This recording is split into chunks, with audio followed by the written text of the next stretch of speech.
ভাইরা আল্লাহ পাক বলেন, আমি যে আয়াতটা তেলাওয়াত করেছিলাম, আল্লাহ রাব্বুল আলামিন বলেন, ইন্না নাহনু নাযালনা যিকরা ওয়া ইন্না লাহু লাহাফিজুন।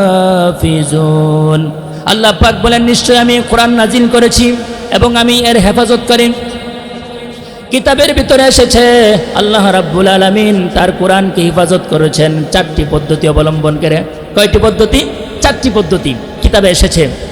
আল্লাহ রাব্বুল আলামিন তার আরশে আজিমের উপরে কফ রাজ্য কায়েম করেছেন, পাহাড়ের রাজ্য তিনি কায়েম করেছেন। সেখানে কোরআনে কারিমের প্রত্যেকটা হরফের আদলে আল্লাহ পাক এক একটা পাহাড় নির্মাণ করে আল্লাহ পাক তার কোরআনকে সেখানে হেফাজত করেছেন। সুবহানাল্লাহ। বিসমিল্লাহির রহমানির রহিম, এই বিসমিল্লাহ লিখতে অন্তত 19টি বর্ণ লাগে। বিসমিল্লাহির রহমানির রহিমের মধ্যে যেইভাবে অক্ষরগুলো লেখা আছে, ঠিক এই আদলেই আল্লাহ পাক কাফ রাজ্যের মধ্যে 19টি পাহাড় নির্মাণ করে এবং কোরআনে কারিমের প্রত্যেকটি হরফের আদলে সেখানে এক একটি করে পাহাড় নির্মাণ করে আল্লাহ পাক তার কোরআনকে এইভাবে হেফাজত করেছেন। সুবহানাল্লাহ। 1 নাম্বার। এরপরে 2 নম্বরে আল্লাহ পাক তার কোরআনকে হেফাজত করেছেন লৌহে মাহফুজের মধ্যে। লৌহে মাহফুজ কোথায়? ফাওকাস সামাই সাবিআ, সপ্ত আকাশের উপরে। তুলুহু মা বাইনাস সামাই ওয়াল আরদ, আকাশ থেকে জমিন যত দূর লৌহে মাহফুজ লম্বায় ঠিক তত দূর। ওয়া আরদুহু মা বাইনাল মাশরিকি ওয়াল মাগরিব, পৃথিবীর পূর্ব দিগন্ত থেকে পশ্চিম দিগন্ত যত দূর লৌহে মাহফুজ প্রশস্ততায় ঠিক তত দূর। ওহিয়া দুরনাতুন বাইদা, সাদা দবদবে চকচকে অত্যন্ত বিউটিফাই করে আল্লাহ পাক সেটাকে সৃষ্টি করেছেন। সেখানে আল্লাহ পাক কোরআনকে সংরক্ষণ করেছেন। আল্লাহ পাক বলছেন, বাল হুয়া কুরআনুম মাজিদুম ফি লাওহিম মাহফুজ, এটি হলো সম্মানিত গ্রন্থ, এটি মহিমান্বিত গ্রন্থ, আর এটি সংরক্ষিত রয়েছে লৌহে মাহফুজের মধ্যে। কাছাকাছি যতটা মানুষ আসতে থাকবে, এর নিকটবর্তী যতটা হবে, ততই আল্লাহ রাব্বুল আলামিন তার মান, মর্যাদা, মর্তবা, ইজ্জত, আবরু বৃদ্ধি করে দিবেন। সুবহানাল্লাহ। মহানবীজি সাল্লাল্লাহু আলাইহি ওয়াসাল্লাম তিনি বলেছেন, আল মাহিরু বিল কুরআনি মা'আস সাফারাতিল কিরামিল বারারা, নিঃসন্দেহে যারা দক্ষতার সাথে কোরআনে কারীম তেলাওয়াত করে, কোরআনে পারদর্শী ব্যক্তি ওই সকল ফেরেশতাদের দলভুক্ত হবে যারা লেখার কাজে নিয়োজিত। সম্মানিত ফেরেশতাদের চাইতেও আল্লাহ পাক কোরআনওয়ালার সম্মান আরো বাড়িয়ে দিবেন। সুবহানাল্লাহ। আর আপনারা যারা বসে বসে কোরআনে কারীম এর আলোচনা শুনছেন, এই ব্যাপারে বিশ্বনবীজি সাল্লাল্লাহু আলাইহি ওয়াসাল্লাম বলেছেন, মাজলিসু ফিকহিন খায়রুম মিন ইবাদাতি 60 সানা, ফিকহার মজলিস, কোরআনের মজলিস, দ্বীনের মজলিস, এটা 60 বছরের ইবাদতের চেয়েও অধিক উত্তম। সুবহানাল্লাহ। আমার ভাইয়েরা, কোরআনওয়ালার মর্যাদা আল্লাহ রাব্বুল আলামিন দুনিয়াতে বাড়াবেন। কোরআনওয়ালাদের মর্যাদা আল্লাহ পাক পরকালে বৃদ্ধি করবেন। দুনিয়া এবং পরকালে উভয় জগতে আল্লাহ পাক কোরআনওয়ালাদের মর্যাদা আল্লাহ পাক বাড়িয়ে দিবেন। আল্লাহর হাবিব সাল্লাল্লাহু আলাইহি সাল্লাম বলেছেন, কুন আলিমান, তুমি নিজে আলেম হও, আও মুতাআল্লিমান, আলেম হতে পারলা না, আলেমের ছাত্র হয়ে যাও, আও মুস্তামিআন, আলেমের ছাত্র হতে পারলা না, আলেমের কথা শুনে তুমি তোমার জীবনকে পরিচালিত করে তাও পারলা না, আও মুহিব্বান, অন্তত তাদের সাথে মহাব্বতের সম্পর্ক রাখো। হতে পারে এই সম্পর্কটাই তোমার কিয়ামতের দিন তোমার নাজাতের জন্য জরিয়া হয়ে যেতে পারে। এজন্য নবীজি বলেছেন, ওয়ালা তাকুন খামিসান ফাতুহলিক, 5ম নাম্বার হয়েও না, তাদের সাথে বিদ্বেষ পোষণ করো না, ধ্বংস হয়ে যাবা। তো ভাইরা আমার, রাসূল কি বললেন? রাসূল বলেছেন যে তোমরা আলেম হও। তা আলেম হওয়ার জন্য প্রথমে তো আপনাকে শিক্ষা প্রতিষ্ঠানে আসতে হবে। এটি একটি আদর্শ শিক্ষা প্রতিষ্ঠান। আপনারা আপনাদের সন্তানদেরকে কোরআন ওয়ালা বানানোর জন্যে, কোরআনের শিক্ষা দেওয়ার জন্যে এই প্রতিষ্ঠানে আপনারা পাঠাবেন। নবীজি বলেছেন যে দেখো, যে কোরআনে কারীম শিক্ষা করে এবং অপরকে শিক্ষা দেয় তারা হলো সর্বশ্রেষ্ঠতম মানুষ। সুবহানাল্লাহ। আল্লাহর হাবিব সাল্লাল্লাহু আলাইহি সাল্লাম বলেছেন, খায়রুকুম মান তাআল্লামাল কুরআনা ওয়া আল্লামা। আমার ভাইরা, আল্লাহর হাবিব সাল্লাল্লাহু আলাইহি সাল্লাম বলেছেন যে তোমাদের মধ্যে সর্বোত্তম ওই ব্যক্তি, সর্বোৎকৃষ্ট ওই ব্যক্তি যে নিজে কোরআন কারীম শিক্ষা করে এবং যে অন্যকে কোরআন শিক্ষা দেয়, সেই হলো সর্বশ্রেষ্ঠতম ব্যক্তি। সুবহানাল্লাহ।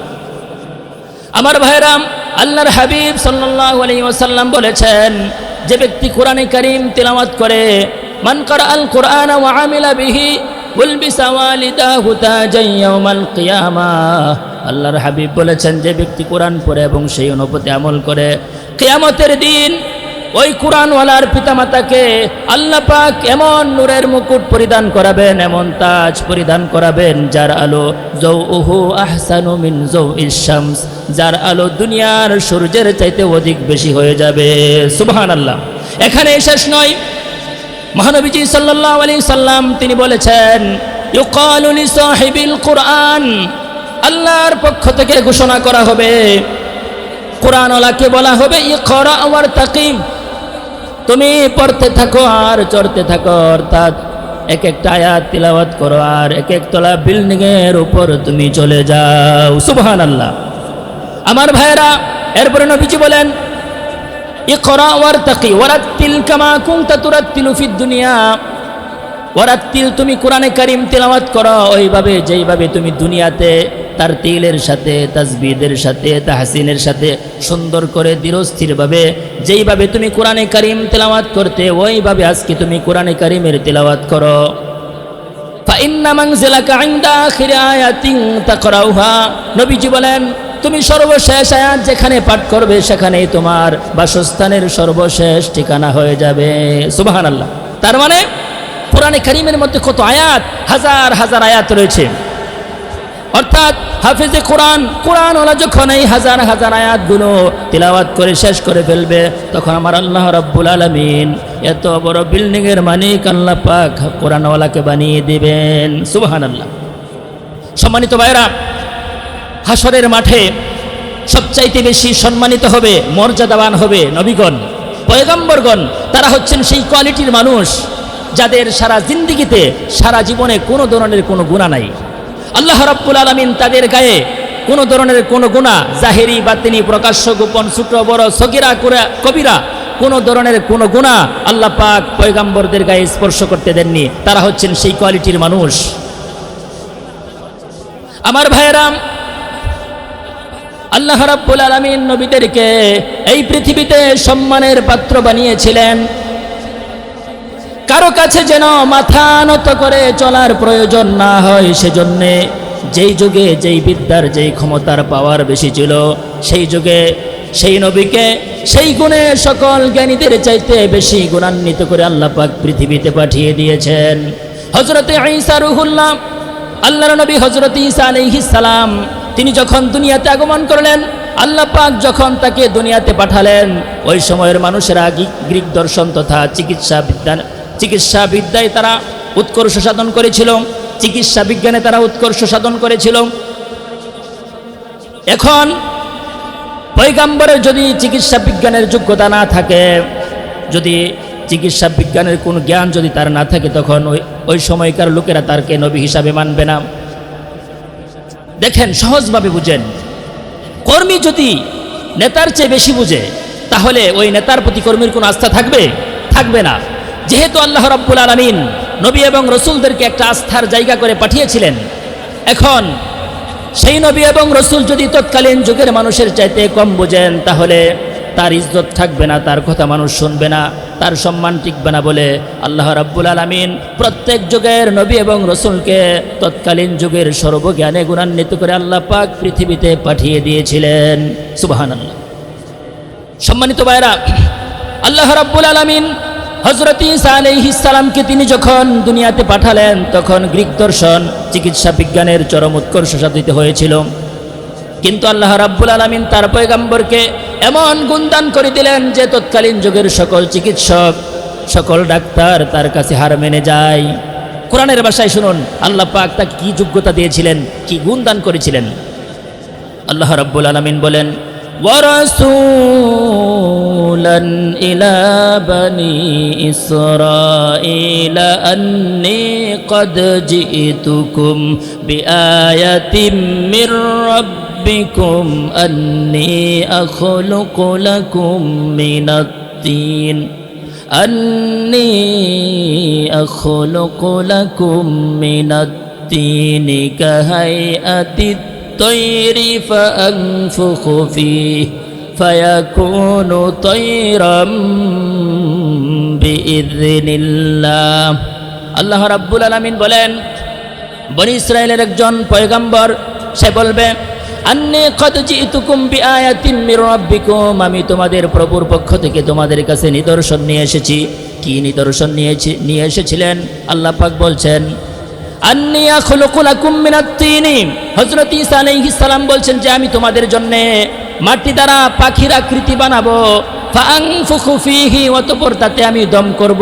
ফুঁক দিব ফায়াকুনু তায়রাম বিইذনিল্লাহ এই মাটির তৈরি পাখি আল্লাহর হুকুমে জিন্দা পাখি হয়ে উড়ে যাবে সুবহানাল্লাহ ফায়াকুনু তায়রাম বিইذনিল্লাহ ঈসা আলাইহিস সালাম বললেন যে এটা যে হবে এটা আমি নবীর পাওয়ারে নয় আল্লাহর অনুমতি সাপেক্ষে হবে আর কি গুণ দিয়েছিলেন আল্লাহ পাক বলেন وأبرئ الأكمه والأبرص وأحيي الموتى بإذن الله হযরত ঈসা আলাইহিস সালাম তিনি যদি কোনো কুষ্ঠরোগীর গায়ে হাত বুলিয়ে দিতেন তখন কুষ্ঠরোগ নিরাময় হয়ে যেত জন্মানদের চোখের মধ্যে তিনি যদি হাত বুলিয়ে দিতেন চক্ষুষ্মান হয়ে যেত এর চাইতে সবচাইতে পাওয়ারফুল ডেঞ্জারাস যেই যোগ্যতা আল্লাহ পাক তার পয়গম্বরকে দিয়েছিলেন সেটা হলো ঈসা আলাইহিস সালাম বলছেন ওয়া উহয়িল মাউতা বিইذনিল্লাহ আমি আল্লাহর হুকুমে মৃতকে জীবিত করি সুবহানাল্লাহ এখানে ডাক্তাররা কি করবে ডাক্তাররা তো অসুস্থ রোগীকেই সুস্থ করতে পারে না আল্লাহ রাব্বুল আলামিন তার পয়গম্বরকে এমন যোগ্যতা দিলেন যে তখন তৎকালীন যুগের সকল ডাক্তার চিকিৎসক ফেল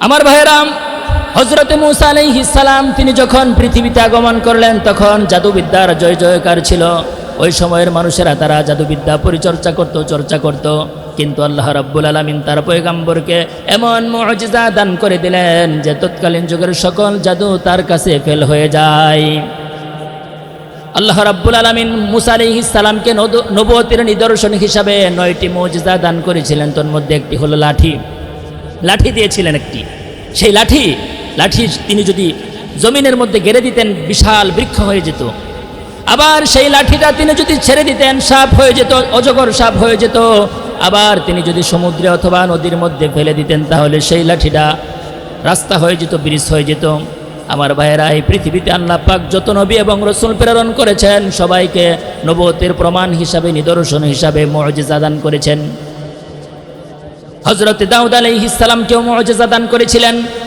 এই পৃথিবীতে যত নবী এসেছেন সবাইকে মুজিজা আল্লাহ পাক দিয়েছিলেন কিন্তু সবাই পৃথিবীতে যাওয়ার পর তাদের মুজিজাগুলো চলে গেছে হযরত মুসা আলাইহিস সালামকে আল্লাহ পাক মুজিজা দান করেছিলেন লাঠি দ্বারা সে অনেক কিছু করত কিন্তু মুসা আলাইহিস সালাম তিনি যখন দুনিয়া থেকে চলে গেলেন লাঠিটা দুনিয়াতেই ছিল কিন্তু তার কোনো উম্মত সেই লাঠি দ্বারা কোনোদিন বৃক্ষ বানাতে পারে নাই তার কোনো উম্মত সেই লাঠি দ্বারা কোনোদিন সাপ বানাতে পারে নাই তার কোনো উম্মত সেই লাঠি দ্বারা কোনোদিন পানির মধ্যে নদীর মধ্যে ব্রিজ বানাতে পারে নাই রাস্তা বানাতে পারে নাই তার মানে নবী চলে গেছে নবীর মুজিজাও চলে গেছে এরপরে হযরত ঈসা আলাইহিস সালামকে আল্লাহ পাক আকাশে উঠিয়ে নিলেন আকাশে উঠিয়ে নেওয়ার পর তার কোনো উম্মত অন্ধ জন্মানদের চোখের মধ্যে হাত বুলিয়ে জন্মান্ধ ভালো করতে পারে নাই তার কোন উম্মত কুষ্ঠরোগীর গায়ে হাত বুলিয়ে কুষ্ঠরোগ ভালো করতে পারে নাই তার কোন উম্মত কুম্বে ইজনিল্লাহ বলে কোনো মৃত মানুষকে জিন্দা করতে পারে নাই তার মানে নবী চলে গেছে নবীর মুজিজাও চলে গেছে হযরত দাউদ আলাইহিস সালামকে আল্লাহ পাক মুজিজা দান করেছিলেন ওয়া আলান্না লাহুল হাদিদ আল্লাহ পাক বলেন আমি তার জন্য লোহাকে নরম করে দিয়েছিলাম তার জন্য লোহাকে নরম বানিয়ে দিয়েছিলেন আল্লাহ পাক হযরত দাউদ আলাইহিস সালাম তিনি যদি লোহা ধরতেন তাহলে মোমের মতো গলে যেত আর সেই লোহা দ্বারা তিনি দা কুড়াল কাস্তে বিভিন্ন জিনিসপত্র বানাতেন দাউদ আলাইহিস সালাম চলে গেলেন চলে যাওয়ার পর তার কোন উম্মত হাত দ্বারা লোহা গলিয়ে কোনো কিছু বানাতে পারে নাই তার মানে নবী চলে গেছে নবীর মুজিজাও চলে গেছে আমার বন্ধুগণ একটি প্রশ্ন আপনাদের কাছে আমাদের নবীকে আল্লাহ পাক যতগুলো মুজিজা দান করেছিলেন তন্মধ্যে সর্বশ্রেষ্ঠতম মুজিজার নাম হলো কোরআন আমাদের নবী চলে গেছে, কোরআন কি চলে গেছে? কোরআন চলে যায় নাই। আমার ভাইয়েরাম, বিশ্বনবী মহামানব মহানবী মুহাম্মদুর রাসূলুল্লাহ সাল্লাল্লাহু আলাইহি ওয়াসাল্লাম তিনি যখন দুনিয়াতে আগমন করলেন তখন আরবি সাহিত্যের চরম উৎকর্ষ সাধিত হয়েছিল। এই জন্য আল্লাহ রাব্বুল আলামিন কোরআনে কারীমের মধ্যে সর্বোচ্চ আরবি সাহিত্য দিয়ে সাহিত্য সমৃদ্ধ করে তিনি কোরআনে কারীম তার প্রিয় পয়গম্বরের উপর নাজিল করে দিলেন। এমন সাহিত্য দান করলেন তৎকালীন যুগের সকল কবি সাহিত্যিক শিক্ষাবিদ কোরআনের কাছে সারেন্ডার হয়ে গেল, কোরআনের কাছে আত্মসমর্পণ করে ফেলল। এমন সাহিত্য দিলেন আল্লাহ রাব্বুল আলামিনের হাবিবের উপর আল্লাহ পাক যখন কোরআনে কারীম নাজিল করেছিলেন, কোরআন যখন অবতীর্ণ হচ্ছিল এবং রাসূল যখন কোরআনের বাণীগুলো মানুষের মাঝে প্রচার করছিলেন, তখন মক্কার কাফের মুশরিকরা তারা সন্দেহ পোষণ করতে লাগলো যে এটা কেমন আল্লাহর নাজিল করা কোরআন, এটা তো আমরা মুহাম্মদের মুখেই শুনি, এটা তো তারই রচিত বাণী। আল্লাহ পাক বলছেন না, এটা তার রচিত নয়, এটা আমার রচিত। আল্লাহ পাক তাদেরকে চ্যালেঞ্জ ছুড়ে দিলেন।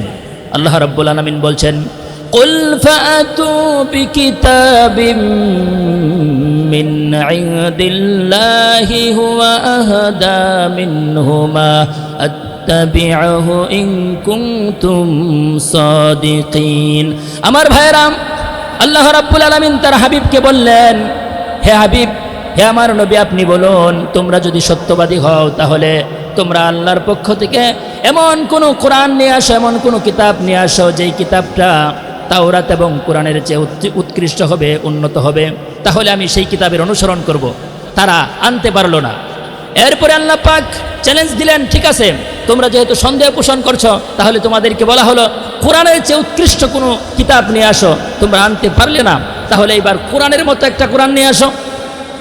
আল্লাহ পাক বলছেন, আল্লাহ রাব্বুল আলামিন কোরআনে হাকিমের মধ্যে বলেছেন, চ্যালেঞ্জ করেছেন, কুল লা ইন ইজতামাআতিল ইনসু ওয়াল জিন্নু আলা আইয়াতু বিমিসলি হাযাল কুরআন লা ইয়াতুনা বিমিসলিহি ওয়ালাউ কানা বা'দুহুম লিবা'দিন যহিরা। আমার ভাইরা, আল্লাহ রাব্বুল আলামিন বলেন, তারা যদি কোরআনের মতো কোরআন আনায়নের জন্য মানুষ এবং জিন সবাই সমবেত হয় আর পরস্পরকে সহযোগিতা করে, তারপরেও তারা কোরআনের মতো আরেকখানা কোরআন তারা নিয়ে আসতে পারবে না। তারা পারল না। এরপরে তাদেরকে বলা হলো, ঠিক আছে, তোমরা কোরআনের মতো কোরআন আনতে পারো নাই, তাহলে কোরআনের সূরার মতো 10টা সূরা নিয়ে আসো। আল্লাহ পাক বলছেন, আম ইয়াকুলুনা ইফতারা, তারা কি বলে যে এটা সে রচনা করেছে, নবী রচনা করেছে। আল্লাহ পাক বলেন না, নবী রচনা করে নাই। তোমরা সন্দেহ পোষণ করছো, তাহলে কোরআনের সূরার মতো 10টা সূরা নিয়ে আসো। আল্লাহ পাক বলছেন, কুল ফাতু বিআশরি সুওয়ারিম মিথলিহি মুফতারায়াতিন ওয়াদউ মান ইসতাতা'তুম মিন দুনিল্লাহি ইন কুনতুম সাদিকিন। তোমরা যদি সত্যবাদী হও তাহলে তোমরা কোরআনের সূরার মতো করে অন্তত 10টি সূরা তোমরা বানিয়ে নিয়ে আসো। তাও পারলো না। সর্বশেষ তাদেরকে বলা হলো, অন্তত 1টি সূরা তোমরা বানিয়ে নিয়ে আসো। ওয়া ইন কুনতুম ফি রাইবিম মিম্মা নাযালনা আলা আবদিনা ফাতু বিসূরাতিন মিন মিথলিহি ওয়াদউ শুহাদাআকুম মিন দুনিল্লাহি ইন কুনতুম সাদিকিন। আমার ভাইরাম, আল্লাহ রাব্বুল আলামিন বলছেন, দেখো, তোমরা যেহেতু সন্দেহ পোষণ করছো তাহলে তোমরা কোরআনের সূরার মতো করে অন্তত 1টি সূরা বানিয়ে নিয়ে আসো। তাও তারা পারলো না।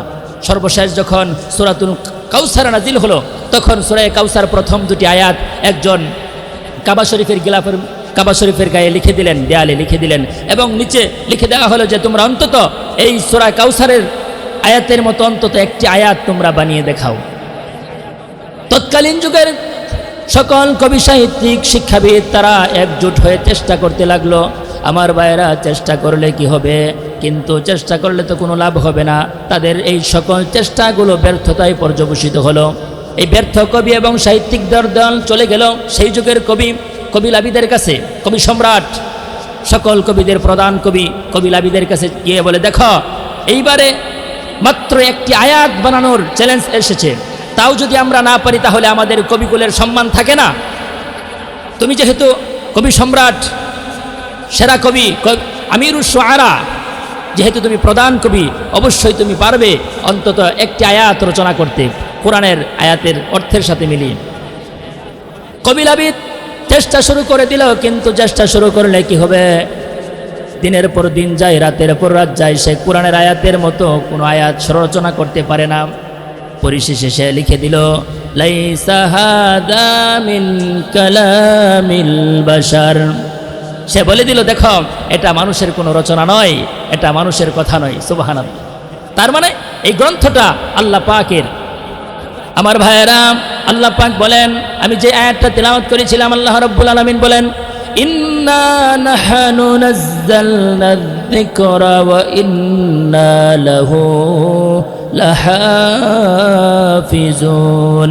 আল্লাহ পাক বলেন, নিশ্চয় আমি কোরআন নাজিল করেছি এবং আমি এর হেফাজত করি।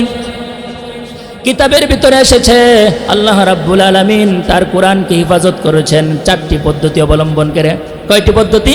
4টি পদ্ধতি কিতাবে এসেছে।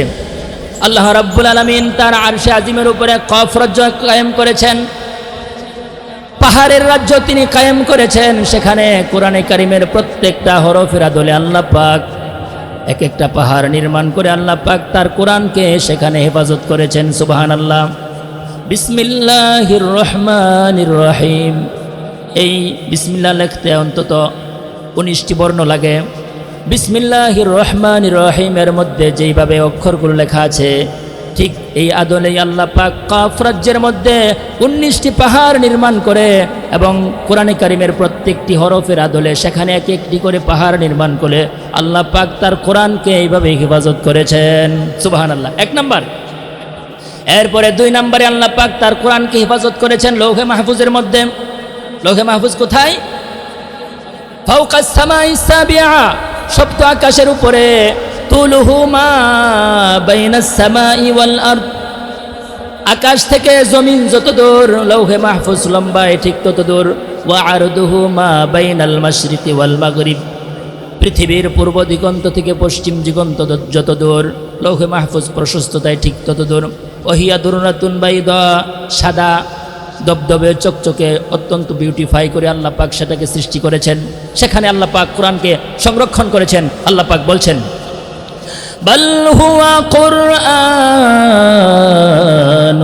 মাজিদুম ফি লাওহিম মাহফুজ। এটি হলো সম্মানিত গ্রন্থ, এটি মহিমান্বিত গ্রন্থ, আর এটি সংরক্ষিত রয়েছে লৌহে মাহফুজের মধ্যে। এরপরে আল্লাহ পাক তার এই কোরআনকে সংরক্ষণ করেছেন ইসরাফিল আলাইহিস সালামের কপালের মধ্যে। কিতাবের ভিতরে এসেছে ইসরাফিল আলাইহিস সালাম সাধারণ কোনো ফেরেশতা নয়। আল্লাহ পাকের বড় বড় ফেরেশতাদের 4 জন ফেরেশতার একজন হলো হযরত ইসরাফিল আলাইহিস সালাম। কিতাবের ভিতরে এসেছে তিনি যদি দাঁড়ান তাহলে তার পাগুলো তাহাতাস সারা, 7 জমিনের নিচে তাহাতাস সারা পর্যন্ত পৌঁছে যায়, আর তার মাথাটা আরশে আজিমে গিয়ে ঠেকে যায়।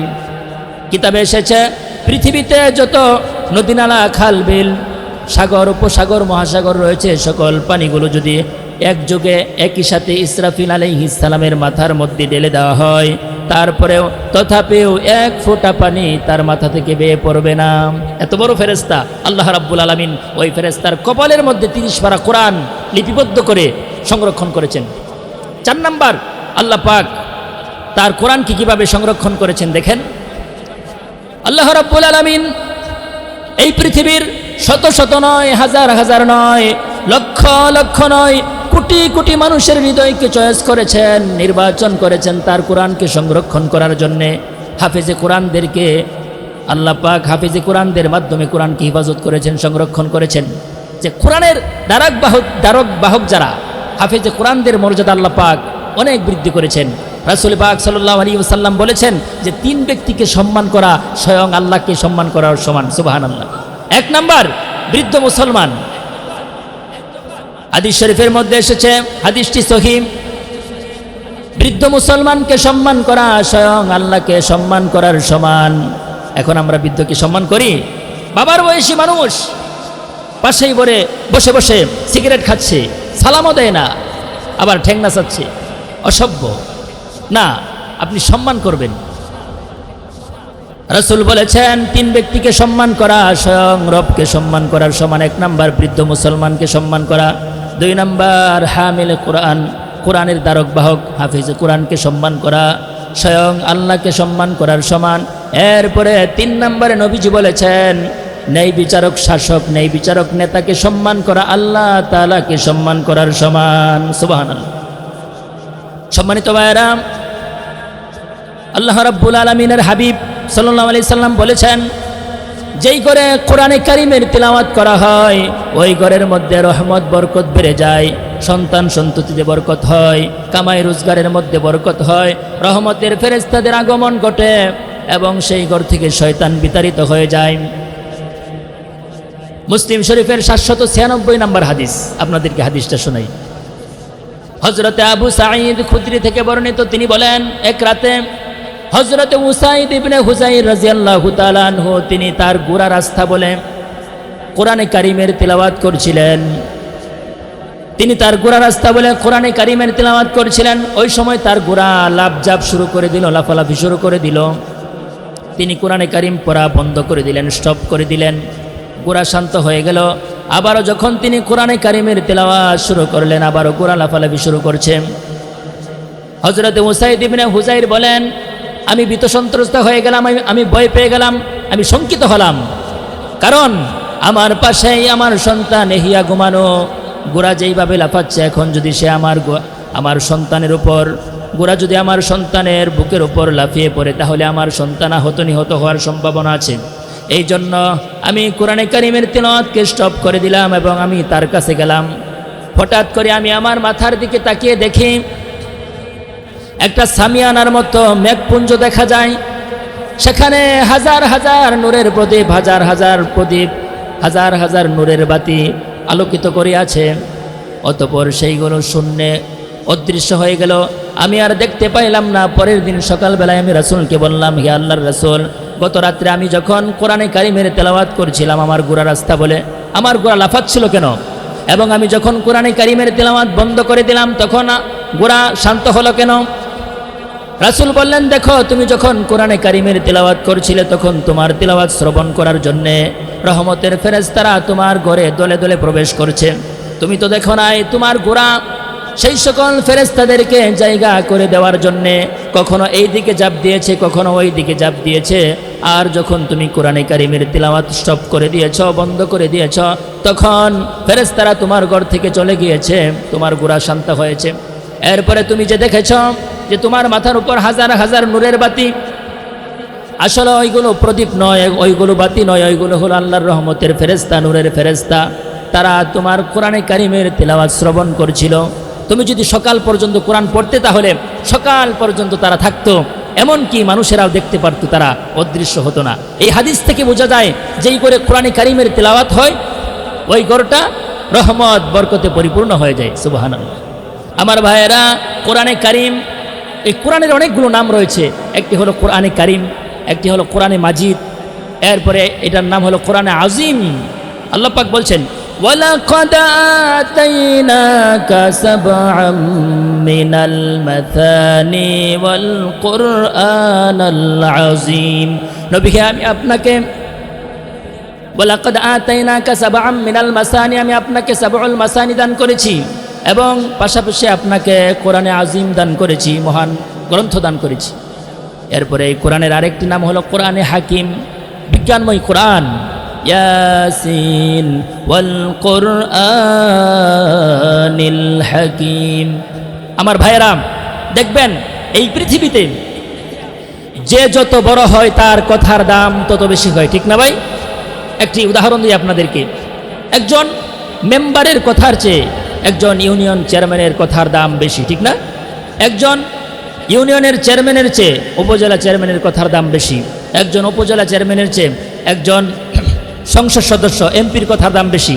একজন এমপির চেয়ে একজন প্রতিমন্ত্রীর কথার দাম বেশি, একজন প্রতিমন্ত্রীর চেয়ে একজন পূর্ণমন্ত্রীর কথার দাম বেশি, একজন স্বাভাবিক মন্ত্রীর চেয়ে যিনি প্রাইম মিনিস্টার প্রধানমন্ত্রীর কথার দাম বেশি।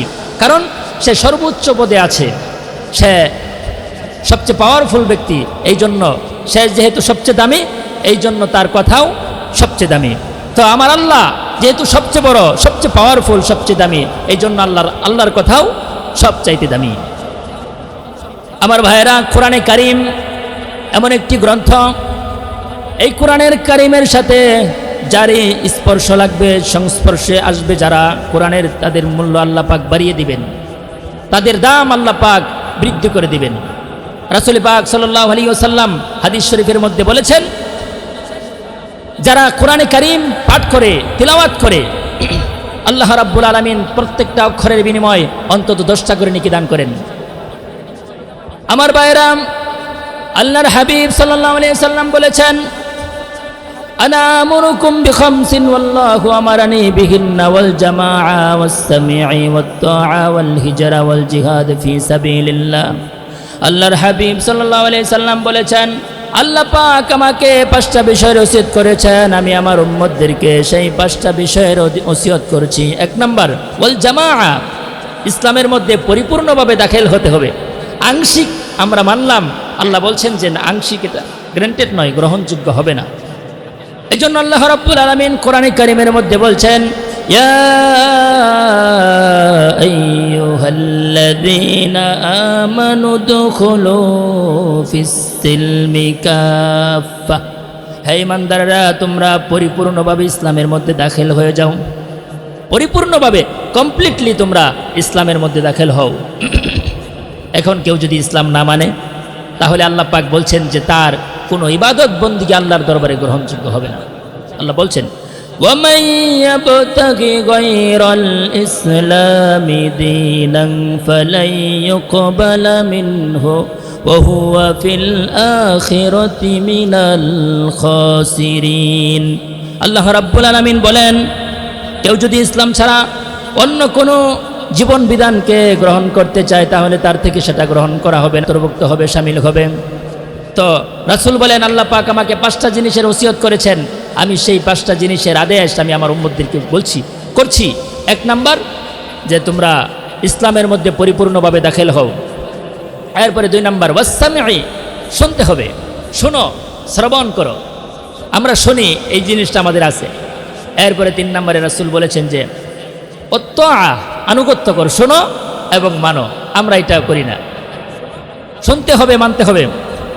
একজনই রাসূল সাল্লাল্লাহু আলাইহি সাল্লাম, তিনি একবার ঘরে প্রবেশ করছেন, এমন সময় কেউ একজন বলল, রাসূল অমুক ইহুদির সন্তান মুমূর্ষ অবস্থায়। রাসূল চলে গেলেন ইহুদির বাড়িতে, গিয়ে দেখেন ইহুদির সন্তান মুমূর্ষ অবস্থায়।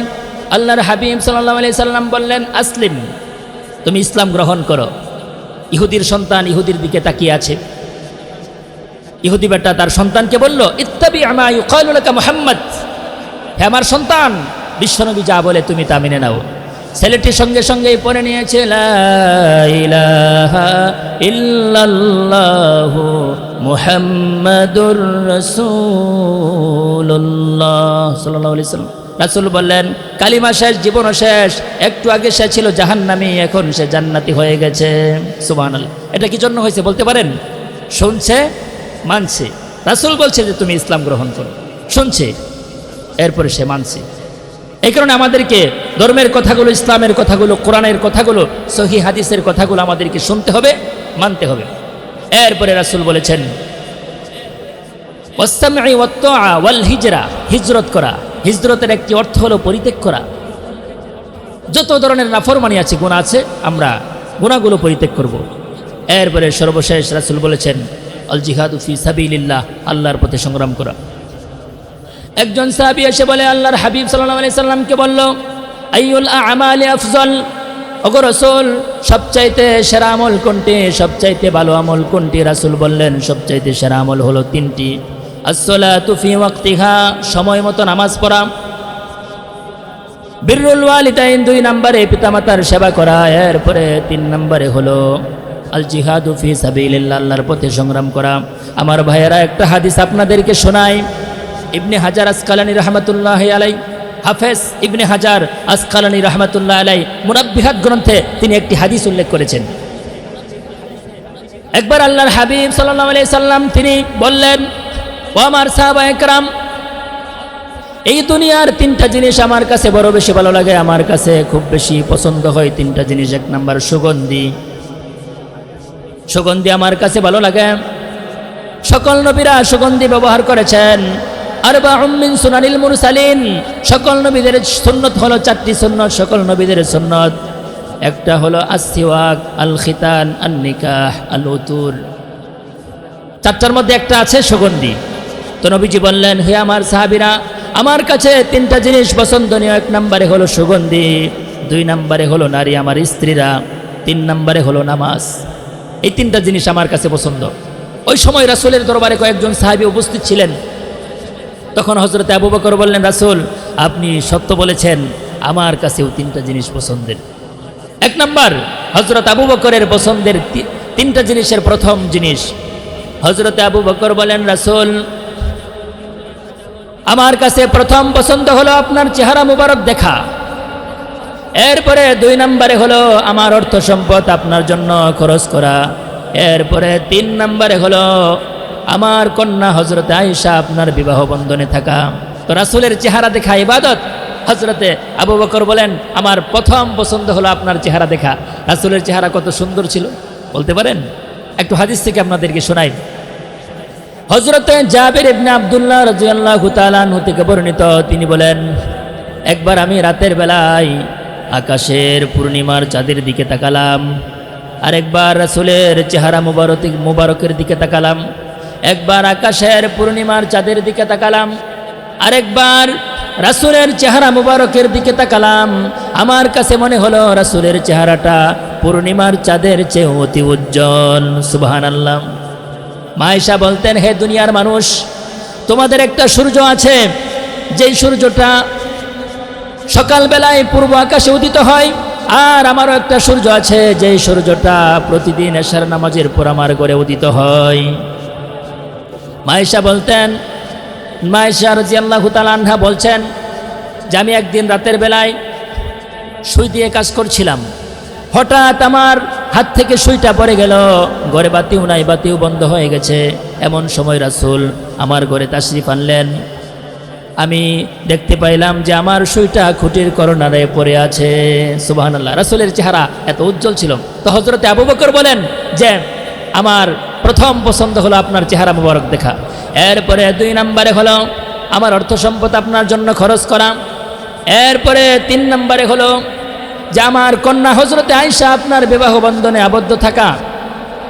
এই কথা বলার পরে হযরতে ওমর বলছেন, হে আবু বকর আপনি সত্য বলেছেন, আমার কাছেও তিনটা জিনিস পছন্দের। এক নাম্বার সৎ কাজের আদেশ করা, দুই নাম্বার অসৎ কাজের নিষেধ করা, এবং পুরাতন কাপড় পরিধান করা। হযরতে ওমরের এই তিনটা জিনিস পছন্দের। আল্লাহ রাব্বুল আলামিন কোরআনে কারীমের মধ্যেও তিনি তো বলেছেন, কুনতুম খায়রা উম্মাতিন উখরিজাত লিন-নাস তা'মুরুনা বিল মা'রুফ ওয়া তানহাউনা 'আনিল মুনকারি ওয়া তু'মিনুনা বিল্লাহ। আমার ভাইরা, আল্লাহ রাব্বুল আলামিন বলেন যে তোমরাই শ্রেষ্ঠ জাতি, তোমরাই শ্রেষ্ঠ উম্মত, তোমাদেরকে বের করা হয়েছে মানবতার কল্যাণে। তোমরা মানুষদেরকে সৎ কাজের আদেশ করবে এবং অসৎ কাজের নিষেধ করবে, আর তোমরা আল্লাহর প্রতি ঈমান আনয়ন করবে। তো হযরত ওমর বলছেন, দেখো আমার তিনটা জিনিস পছন্দনীয়। এক নম্বরে সৎ কাজের আদেশ করা, দুই নম্বরে অসৎ কাজের নিষেধ করা, তিন নম্বরে পুরাতন কাপড় পরিধান করা। আমার ভাইয়েরা, হযরতে উসমান রাদিয়াল্লাহু তাআলা আনহু বলছেন, দেখো হযরত উসমান বললেন, আপনি সত্য বলেছেন ওমর, আমার কাছেও তিনটা জিনিস পছন্দনীয়। এক, ক্ষুধার্তকে খাবার দেওয়া, বস্ত্রহীনকে বস্ত্র দান করা, আর তিন নম্বরে হলো কোরআনে কারীমের তিলাওয়াত করা, ক্ষুধার্তকে খাদ্য দান করা। বিশ্বনবীজি সাল্লাল্লাহু আলাইহি ওয়াসাল্লাম তিনি যখন মদিনায় গেলেন, মদিনায় যাওয়ার পর তিনি যে ভাষণ দিলেন, সেই ভাষণে তিনি চারটা কথা বললেন, আফসুস সালাম ওয়া আত'ইমুত তাআম ওয়াসিলুল আরহাম ওয়া সাল্লু ওয়ান নাসু নিয়াম। সালামের প্রচলন ঘটাও, ওয়া আত'ইমুত তাআম সামর্থ্য অনুযায়ী মানুষদেরকে খাবার খাওয়াও, ওয়াসিলুল আরহাম এবং আত্মীয়তার সম্পর্ক রক্ষা করো, ওয়াসাল্লু ওয়ান্নাসু নিয়াম, এবং ওই সময় নামাজ আদায় করো যে সময় মানুষেরা ঘুমিয়ে থাকে, অর্থাৎ তাহাজ্জুদের নামাজ। রাসূল বলেন এই চারটা কাজ যারা করবে আল্লাহ পাক তাদেরকে সালামতের সাথে নিরাপদের সাথে জান্নাতে পৌঁছে দিবেন। সুবহানাল্লাহ। তো ভাইরা আমার, বলছিলাম কোরআনে কারিমের ফজিলতের ব্যাপারে। আল্লাহর হাবিব সাল্লাল্লাহু আলাইহি ওয়াসাল্লাম বলেছেন, মান ক্বারাআল কুরআনা ফাস্তাযহারাহু ফাহাল্লা হালালাহু ওয়া হাররামা হারামাহু আদখালাহুল্লাহুল জান্নাহ ওয়া শাফাআহু ফি আশারাতিন মিন আহলি বাইতিহি কুল্লুহুম ক্বাদ ওয়াজাবাত লাহুন নার। আমার ভাইরা, বিশ্বনবীজি সাল্লাল্লাহু আলাইহি ওয়াসাল্লাম বলেছেন, যে ব্যক্তি কোরআনে কারিম পাঠ করলো, তিলাওয়াত করলো, আল্লাহ রাব্বুল আলামিন তাকে, এবং যে ব্যক্তি কোরআন পাঠ করলো, তিলাওয়াত করলো এবং সেই অনুপাতে আমল করলো, হালালকে হারাম, হালালকে হালাল, হারামকে হারাম জানলো, নবীজি বলেন আল্লাহ পাক তাকে জান্নাত দান করবেন। শুধু জান্নাত দিবেন বিষয়টা এমন নয়, বরং তার পরিবারের লোকদের থেকে 10 জনের জন্য আল্লাহ পাক সুপারিশ মঞ্জুর করবেন, যাদের জন্য জাহান্নাম অবধারিত হয়ে গিয়েছিল, যাদের জন্য জাহান্নাম অবধারিত হয়ে গিয়েছিল, এমন 10টা লোককে হাফিজে কোরআন, কোরআনওয়ালা সুপারিশ করবে। তো ভাইরা আমার, শুধু শুনলে হবে না, আমাদেরকে মানতে হবে, আমাদের সন্তানগুলোকে কোরআন পড়াতে হবে, কোরআনের শিক্ষা দিতে হবে। রাসূল বলেছেন যে কোরআনের শিক্ষা, যে কোরআন শিক্ষা দেয় এবং নিজে শিখে অন্যকে শেখায়, সে হলো শ্রেষ্ঠ মানুষ। সবচেয়ে শ্রেষ্ঠ মানুষ হচ্ছে কোরআনওয়ালা। আবার এক হাদিসে নবীজি বলেছেন, এই হাদিসটা বলেই আমি আমার আলোচনা শেষ করব। যে হাদিসটা আমি আমার খুতবায় পাঠ করেছিলাম, একটু গুরুত্ব সহকারে শুনবেন। আল্লাহর হাবিব সাল্লাল্লাহু আলাইহি সাল্লাম বলেছেন, ইন্নাল জান্নাতা তাশতাকু ইলা খামসাতি নাফার। সর্বশেষ হাদিস, একটু মনোযোগ দিবেন। ইন্নাল জান্নাতা তাশতাকু ইলা খামসাতি নাফার। 5 প্রকার মানুষের জন্য আল্লাহর জান্নাত ওয়েট করতে থাকে, অপেক্ষা করতে থাকে। কয় প্রকার? 5 প্রকার। 1 নম্বরে হলো তালিল কোরআন, যারা কোরআনে কারিম তেলাওয়াত করে, যারা কোরআন পড়ে, নবীজি বলেন তাদের জন্য আল্লাহর জান্নাত ওয়েট করতে থাকে, অপেক্ষা করতে থাকে। সুবহানাল্লাহ। আমার ভাইয়েরা, এই পৃথিবীতে যত নবী এবং রাসূল আল্লাহ পাক পাঠিয়েছিলেন, তাদের প্রধানতম 4টি দায়িত্ব ছিল। আল্লাহ পাক বলেন, ইয়াতলু আলাইহিম আয়াতিহি ওয়া ইউযাক্কিহিম ওয়া ইউআল্লিমুহুমুল কিতাবা ওয়াল হিকমা। ইয়াতলু আলাইহিম আয়াতিহি, তারা আল্লাহর আয়াতগুলো উম্মতদেরকে শোনাতেন, আত্মশুদ্ধি করতেন, কিতাব শিক্ষা দিতেন, হিকমত শিক্ষা দিতেন। আবার কোরআনে কারিমের তিলাওয়াত করলে পরে মানুষের ঈমান বৃদ্ধি পায়। আল্লাহ রাব্বুল আলামিন কোরআনে কারিমের মধ্যে বলছেন, ইন্নামাল মুমিনুনা আল্লাযীনা ইযা যুকিরাল্লাহু ওয়াজিলাত কুলুবুহুম ওয়া ইযা তুলিয়াত আলাইহিম আয়াতুহু যাদাতুহুম ঈমানাও ওয়া আলা রাব্বিহিম ইয়াতাওয়াক্কালুন। আল্লাহ রাব্বুল আলামিন বলেন, মুমিন তো তারা, যখন আল্লাহর জিকির তাদের সামনে করা হয় তখন তাদের হৃদয়গুলো ক্রন্দনরত হয়ে যায়, তাদের হৃদয়গুলো ভীতসন্ত্রস্ত হয়ে যায়, এবং যখন তাদের সামনে আমার আয়াত পাঠ করা হয় তখন তাদের ঈমানকে আমি আল্লাহ পাক বাড়িয়ে দেই। এমন একটি পর্যায়ে চলে যায় যে তারা দুনিয়ার কাউকে পরোয়া করে না, আমি আল্লাহর উপর নির্ভর করে। সুবহানাল্লাহ। তো বলছিলাম 5 প্রকার মানুষের জন্য আল্লাহর জান্নাত ওয়েট করে, অপেক্ষা করে। 1 নাম্বার তালিল কোরআন, যারা কোরআনে কারিমের তিলাওয়াত করে, যারা কোরআনে কারিমের তেলাওয়াত করে, নবীজি বলেছেন তাদের জন্য আল্লাহ পাকের জান্নাত ওয়েট করে, অপেক্ষা করে। 2 নাম্বার ওয়াহাফিজিল লিসান, যারা জবানকে কন্ট্রোল করে, নিয়ন্ত্রণ করে, যারা, তাদের জন্য নবীজি বলেছেন জান্নাত ওয়েট করতে থাকে, অপেক্ষা করে। আল্লাহর হাবিব সাল্লাল্লাহু আলাইহি সাল্লাম বলেছেন, মাইয়াজমাল লিমা বাইনা লিহইহি ওয়া মা বাইনা রিজলাইহি আজমাল্লাহুল জান্নাহ। আমার কোনো উম্মত যদি 2টা জিনিসের জিম্মাদারি নিতে পারে, তাহলে আমি সেই উম্মতের জন্য জান্নাতের জিম্মাদার হয়ে গেলাম। একটা জবান, একটা হলো জবান, আরেকটি হচ্ছে প্রাইভেট অঙ্গ, লজ্জাস্থান। নবীজি বলেছেন কেউ যদি এই 2টা জিনিস হেফাজতের জিম্মাদারি নেয়, তাহলে আমি নবী তার জন্য জান্নাতের জিম্মাদার হয়ে গেলাম। সুবহানাল্লাহ। এরপরে 3 নাম্বার, 1 নাম্বার তালিল কোরআন, কোরআন তেলাওয়াতকারীর জন্য আল্লাহর জান্নাত ওয়েট করে অপেক্ষা করে।